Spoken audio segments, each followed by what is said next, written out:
প্রশ্ন ফাঁস রুখতে কড়া পর্ষদ, সোশ্যাল সাইডে ভাইরাল রুখতে কড়া পদক্ষেপ। প্রশ্নপত্রের প্রতিটি পাতায় গোপন কোড, প্রশ্নপত্রে ছবি তুললেই চিহ্নিত অভিযুক্ত। সেই পরীক্ষার্থীর পরীক্ষা বাতিলের সিদ্ধান্ত, আর এই মর্মে নির্দেশিকা মধ্যশিক্ষা পর্ষদের।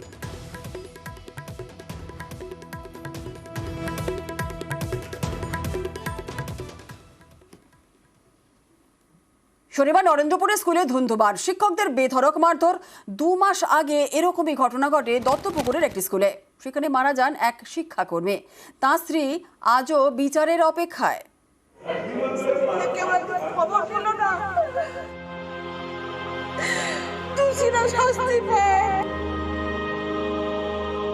নরেন্দ্রপুরের স্কুলে ছেলেদের এসে অনেকেই মারধর করেছে, তার তদন্ত হয়েছে, তারা ধরাও পড়েছে, পুলিশ এফআইআর করেছে। কিন্তু আমার স্বামী তো পুরো প্রাণে চলে গেল, তার কোনো তদন্ত হলো না, তার কোনো কুলকিনারা হলো না। নরেন্দ্রপুরে বলরামপুর মন্মথনাথ বিদ্যা মন্দির। শনিবার এই স্কুলে তুলকালাম হয়। স্কুলে ঢুকে বেধড়ক মারধর করা হয় শিক্ষকদের।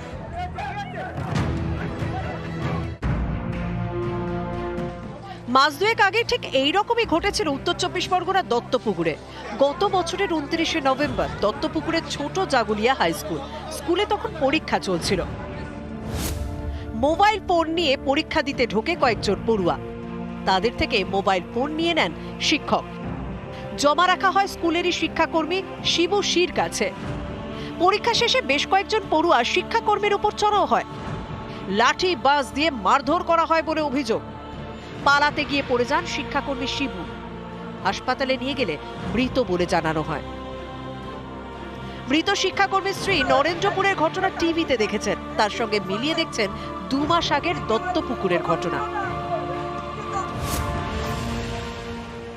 নরেন্দ্রপুরের স্কুলে ছেলেদের এসে অনেকেই মারধর করেছে, ওনাদের উপর অনেক অত্যাচার চালিয়েছে। কিন্তু তার তদন্ত হয়েছে, তারা ধরাও পড়েছে, পুলিশ এফআইআর করেছে।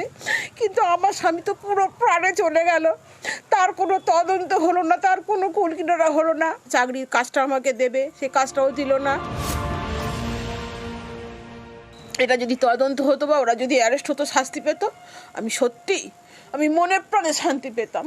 আমি চাইছি, এখনো চাইছি যে দোষীরা শাস্তি পাক, দোষীরা শাস্তি পাক, দোষীরা শাস্তি পাক। নরেন্দ্রপুরের স্কুলে একটু একটু করে বাড়ছে পড়ুয়াদের উপস্থিতি, তবে আতঙ্ক এখনো কাটেনি। আজকে স্কুলের পরিবেশ অনেকটা স্বাভাবিক, তবে ছাত্র সংখ্যা কিন্তু যে হারে আসে সে হারে কিন্তু আসেনি আর কি। মানুষ এমনিতে ভীত সন্ত্রস্ত খানিকটা আর কি। রবিবার স্কুলে যায় নরেন্দ্রপুর থানার পুলিশ। শনিবার যেসব শিক্ষক শিক্ষিকাদের মারধর করা হয়েছিল তাদের বয়ান রেকর্ড করা হয়। সেই বয়ানের ভিডিওগ্রাফিও করা হয়।